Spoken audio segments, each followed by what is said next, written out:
Hello everyone, this is Nek Bhatia and welcome to my channel study point.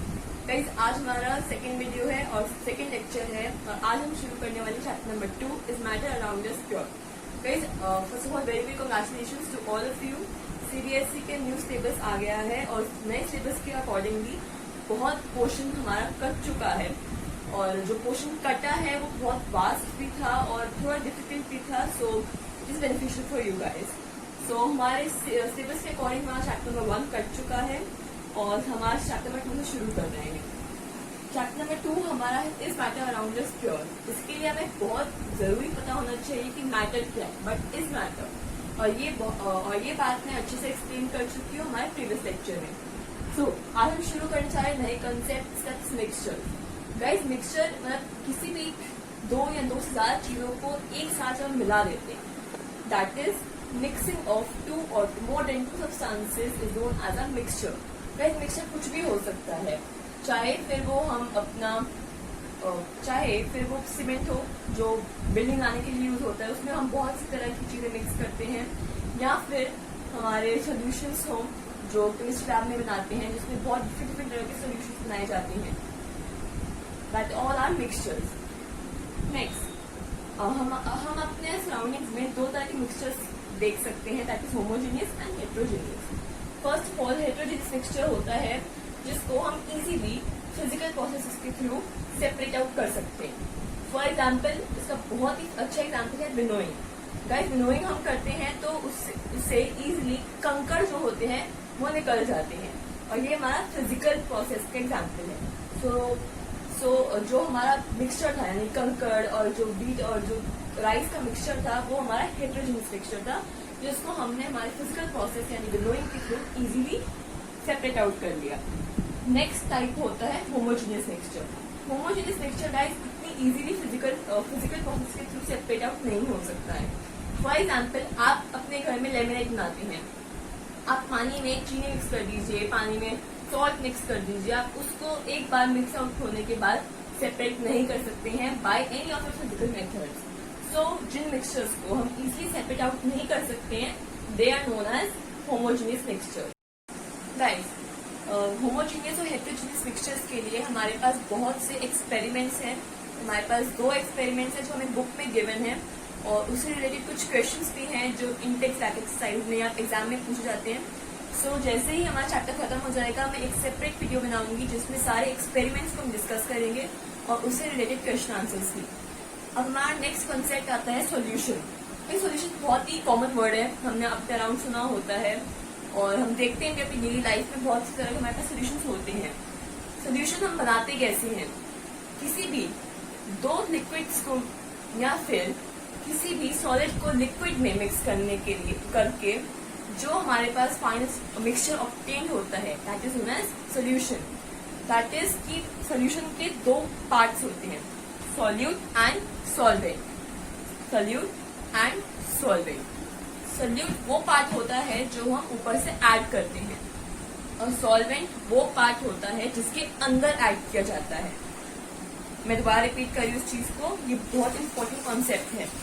Solute वो part होता है जिसको हम ऐड करते हैं, और सॉल्वेंट वो पार्ट है जिसके अंदर ऐड किया जाता है। सॉल्यूशंस के अंदर हमारा सॉल्वेंट जो होता है वो लिक्विड स्टेट में प्रेजेंट होता है, वेयरएज सॉल्यूट जो है वो लिक्विड भी हो सकता है और सॉलिड भी हो सकता है। सो गाइस, जैसे हमने पढ़ा, सॉल्यूशन के 2 पार्ट्स होते हैं, सॉल्यूट और सॉल्वेंट। सॉल्वेंट जो है उसका बहुत जरूरी है हमेशा लिक्विड स्टेट में होना, वेयरएज सॉल्यूट जो है वो लिक्विड में भी हो सकता है, सॉलिड भी हो सकता है और गैसियस स्टेट में भी हो सकता है। उसके एग्जाम्पल्स हैं। First case, sugar in water. इस केस में हमारा जो सोल्यूट है वो सॉलिड है और सॉल्वेंट जो है वो अगेन लिक्विड स्टेट में है, that is a mandatory condition. Next case is iodine in alcohol. इस फिनोमिनन को, इस पर्टिकुलर सोल्यूशन को हम टिंचर ऑफ आयोडीन भी कहते हैं, और टिंचर ऑफ आयोडीन जो है ये बहुत से मेडिसिन में भी मैन्युफैक्चर करने में यूजफुल होता है, वो हम आगे क्लासेस में पढ़ेंगे। और यहाँ पे जो हमारा आयोडीन है उसको हमने लिक्विड स्टेट में रखा है, और अल्कोहल जो है वो अगेन लिक्विड स्टेट में। So this is an example of liquid in liquid. Next, third is aerated drinks. Aerated drinks होती है हमारी बेसिकली वो ड्रिंक्स जिसमें CO2 पम्प्ड होता है।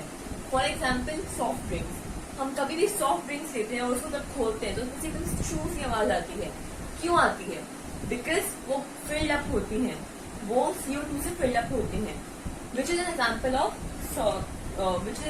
गैसियस मिक्सचर, जहाँ पे हमारा सोल्यूट जो है वो गैस स्टेट में है और हमारा सॉल्वेंट जो है वो अगेन लिक्विड स्टेट में है। ओके, अब हमारे पास सोल्यूशन है, उससे कुछ मेन प्रॉपर्टीज होती हैं और ये प्रॉपर्टीज जो है बहुत बारी एग्जाम में पूछी जाती हैं। ये क्वेश्चन जो है हमारा वैराई करता है 2 to 3 मार्क्स में आ सकता है, और अगर ये 4 मार्क्स में आता है तो हमें फिर एक प्रॉपर्टी को एक्सप्लेन भी करना पड़ता है। पहली प्रॉपर्टी हमारी आती है solution is homogeneous mixture. Solution is homogeneous mixture because इसको हम किसी भी फिजिकल प्रोसेस के थ्रू सेपरेट आउट नहीं कर सकते। मार्क माय वर्ड्स, इसको फिजिकल प्रोसेस के थ्रू सेपरेट आउट नहीं कर सकते हैं, कुछ केमिकल प्रोसेस के थ्रू इसको हम सेपरेट कर सकते हैं, जो हम आगे चैप्टर में पढ़ेंगे। Next point is particles of solution are very small. Guys, particle क्या होते हैं, कैसे कॉन्स्टिट्यूट करते हैं, उसको हम लास्ट क्लास में डिस्कस कर चुके हैं, बहुत अच्छे डिस्कस कर चुके हैं। तो जो सॉल्यूशन के पार्टिकल्स होते हैं वो बहुत छोटे होते हैं। अगेन सेम पॉइंट, वो इतने छोटे होते हैं कि उसको नेक्ड आई से नहीं देख सकते हैं। Third point is, next property comes particle they do not scatter beam of light. That is, हम यहाँ पे दे किसके रिस्पेक्ट पे यूज कर रहे हैं? Particles of what? Particles of solution. ये जो है हमारी लाइट को स्कैटर नहीं करते हैं। अगर आप एक कंटेनर में सोल्यूशन लोगे और उसकी एक एंड से आप एक लाइट पास करोगे, एक बीम ऑफ लाइट से आप अपना फोन के एलईडी से लाइट पास कर रहे हो, तो ये उसको स्कैटर नहीं करेगा, वो बीम एज इज बाहर आ जाएगी, वो स्कैटर आउट नहीं होगी। क्यों नहीं होगी? क्योंकि ये पार्टिकल्स बहुत छोटे होते हैं, ये उसके पाथ में ऑब्स्ट्रक्ट नहीं करेंगे और वो बीम एज इट इज जैसे एक एंड से जाएगी वैसे दूसरे एंड से वापस आ जाएगी, वो कोई स्कैटर नहीं होने वाली है। Next, fourth part is solute can not be separated out. यहाँ पे जो सोल्यूट है उसको, वो बहुत छोटे पार्टिकल्स होते हैं, इसलिए हम उसको सेपरेट नहीं कर सकते हैं किसी भी फिजिकल प्रोसेस से। यहाँ पे हम मेंशन कर रही हूँ physical processes. That is, solute जो है वो किसी भी फिजिकल प्रोसेस से फिल्टर आउट नहीं हो सकता है। जैसे हमारे पास एक बहुत हम यूज करते हैं फिल्टर पेपर। फिल्टर पेपर से हम इसको सेपरेट आउट नहीं कर सकते हैं। और एक हमारा प्रोसेस होता है सेटलिंग डाउन, जो हम सेडिमेंटेशन में यूज करते हैं। सेडिमेंटेशन जो है वो भी इस प्रोसेस आगे जाके चैप्टर में हम बहुत डीपली पढ़ने वाले हैं। अभी मैं सिर्फ आपको एग्जांपल बता रही हूँ कि सेडिमेंटेशन जिस तरह से होता है और जो सेडिमेंट्स होते हैं उनसे आप सेटल डाउन कर जाते हैं। इस प्रोसेस में सेडिमेंट्स जो है उनसे सेटल डाउन हो जाते हैं और हमारे पास बिकॉज ऑफ वेट उनसे सेटल डाउन हो जाते हैं, और वाटर जो है वो pure water because of distance की ऊपर ऑब्टेन हो जाता है।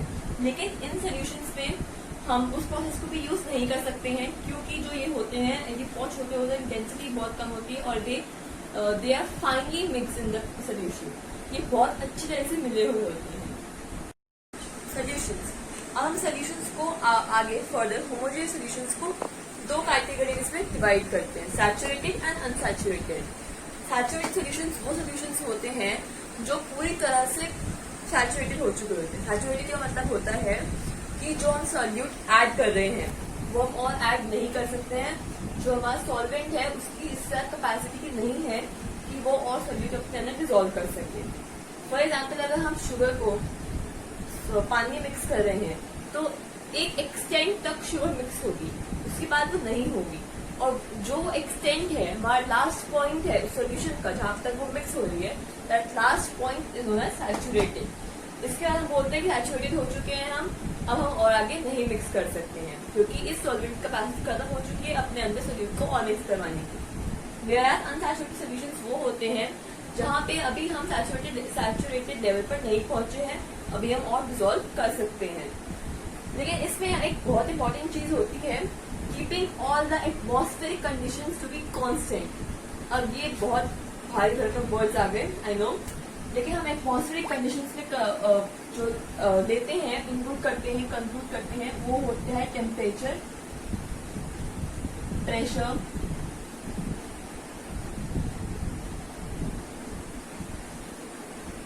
Temperature and pressure. जब भी हम सैचुरेटेड और अनसैचुरेटेड सॉल्यूशंस की बात कर रहे हैं तो हम हमेशा ये मेंशन करेंगे keeping temperature and pressure to be constant. क्योंकि टेम्परेचर चेंज करने पर सैचुरेसी का जो लेवल होता है वो भी अप डाउन हो सकता है। Okay, for example temperature increase करने पर सैचुरेसी का लेवल इंक्रीज हो जाता है और हम उसमें और सोल्यूट ऐड कर सकते हैं। Next topic is solubility. Solubility बहुत सिंपल सी चीज है, हम बचपन से पढ़ते आ रहे हैं। The amount of solute that is dissolved in our solvent is known as solubility. किसी भी सॉल्वेंट में हमने कितना सॉल्यूट मिक्स करा हुआ है और कितने अमाउंट तक का सॉल्यूट हम मिक्स करा हुआ है, that is known as solubility. Solubility को अब हम आगे एक और नेम से डिनोट करते हैं, concentration of solution. Concentration of solution जो है उसका बेसिक मेथड क्या होता है, ये हमारा 9th का पहला मैथमेटिकल फॉर्मूला है जिसके ऊपर न्यूमेरिकल्स भी होते हैं और बहुत अच्छे अच्छे न्यूमेरिकल्स होते हैं। कॉन्सेंट्रेशन ऑफ सोल्यूशन में हमारा बेसिक जो फंडा होता है वो होता है amount of solute upon amount of solution, amount of solute upon amount of solution. इसको हम दो तरीके से मेजर कर सकते हैं, मास बाय परसेंटेज और वॉल्यूम बाय परसेंटेज। दोनों केसेस में हम मास ऑफ सोल्यूट लेते हैं और इसका जो बेसिक यूनिट होता है मास का वो होता है ग्राम्स। अगर हमें क्वेश्चन में जो हमारा मास ऑफ सोल्यूट है वो किलोग्राम्स में गिवन है या मिलीग्राम्स में गिवन है, तो ये बहुत इंपॉर्टेंट है कि हम उसको अपनी बेसिक फंडामेंटल यूनिट में कन्वर्ट करना है, grams.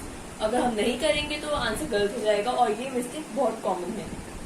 Next mass of next जो अब हमें इसे डिफरेंस कैसे कर रहे हैं, दो प्रोसेस में क्या डिफरेंस है, मास बाय परसेंटेज और volume by percentage. Mass by percentage में हम मास ऑफ सोल्यूशन ले रहे हैं जो कि अगेन हम ग्राम में ही ले रहे हैं, वेयर वॉल्यूम बाय परसेंटेज में हम वॉल्यूम ऑफ सोल्यूशन ले रहे हैं, सोल्यूशन का वॉल्यूम ले रहे हैं जो कि हम लीटर्स में लेते हैं। ओके, इनटू 100 बाय, क्योंकि हम यहाँ मेंशन करें वॉल्यूम बाय परसेंटेज, इसको हम एक परसेंटेज मेथड पे डिनोट करते हैं कि कितने परसेंट तक जो सोल्यूशन है वो कॉन्सेंट्रेटेड है। ओके गाइस, सो ये फॉर्मूला बहुत इंपॉर्टेंट है। अगर आप अपने नोट्स बना रहे हैं तो स्टार मार्क करके लिख लीजिए कहीं पे फॉर्मूला और साथ में ये भी चीज की इसके फंडामेंटल यूनिट्स क्या है। और हमें हमेशा जब भी न्यूमेरिकल सॉल्व करना है तो पहले अपने डिजिट्स को, जो हमें जो हमारे यूनिट्स हैं और हमारा जो गिवन डेटा है उसको हमेशा इन फंडामेंटल यूनिट्स पे कन्वर्ट करना है। That is the most important thing. इसको नोट करके स्टार मार्क करके लिख लीजिए। Thank you very much for watching my video and please like, comment में मुझे बताइए कि आपको इस बार अगला चैप्टर कौन सा चाहिए, और अगर आपको कोई डाउट है तो आप मेरे को कमेंट में मेंशन करके बता सकते हैं। शेयर कीजिए अपने फ्रेंड्स के साथ ज्यादा and help out more and more people. Subscribe my channel so that as soon as मैं कोई भी नई वीडियो डालूंगी आपको पता लग जाएगा। Thank you so much, see you in next lecture, bye bye.